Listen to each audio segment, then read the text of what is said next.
2023, Bali's governor will establish electric vehicle zones in tourist areas.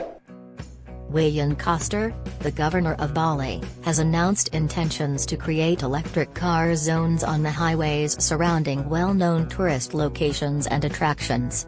The news comes at a time when the governor and the provincial administration of Bali are eager to make concrete steps to ensure that the island switches to using green energy as broadly as feasible. On Thursday, September 29, Governor Koster stated that the electric car zones will be built in 2023 during the Indonesian Electric Motor Show in Jakarta.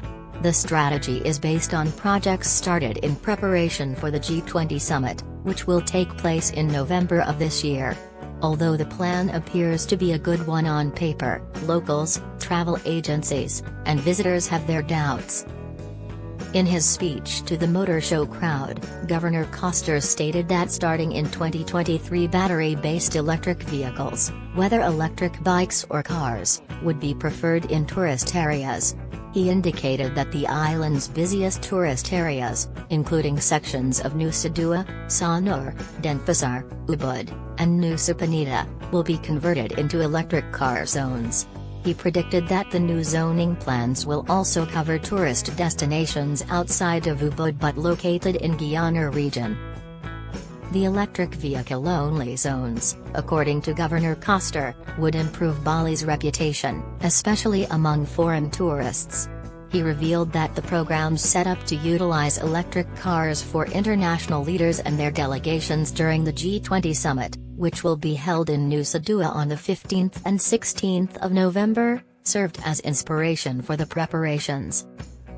Electric buses for use by foreign delegations and a fleet of Hyundai Genesis electric cars made in Indonesia have already been shipped to Bali.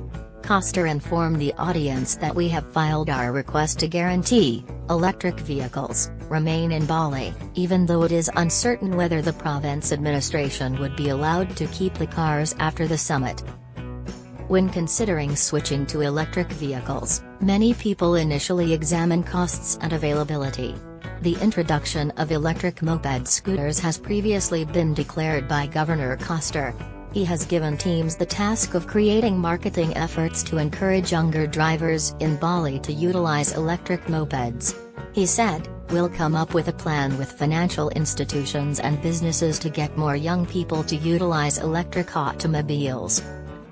He emphasized the advantages of electric cars, pointing out that for drivers in Bali, the decrease in air pollution was a crucial consideration. He said that as time goes on, both automobiles and mopeds powered by electricity would be more affordable for Bali residents. President Joko Widodo concurs with Governor Koster's goal of making Bali an Indonesian leader in the use of electric cars. Muldoko, the head of the Presidential Staff Office, acknowledged that the president had given directives for ministries and regional administrations to implement plans to hasten the introduction of electric cars in their regions. Additionally, they have been told to budget for the necessary infrastructure upgrades each year. The promotion of electric cars is a top priority in President Widodo's agenda for Indonesia. Indonesia must drive to play a leading position in the global community in the energy transition for creating an advanced society, according to Presidential Instruction No. 7, 2022. On the one hand, it makes sense to promote the use of electric vehicles in famous tourist destinations.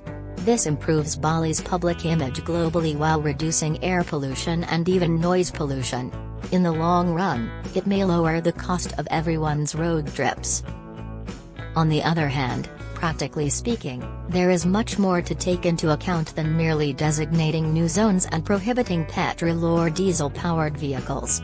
Taxi drivers in Bali are already fighting over who gets to drive where, and local senators have brought up traffic congestion problems in popular tourist destinations. An issue that even the Minister of Tourism, Sandiaga Uno, admitted.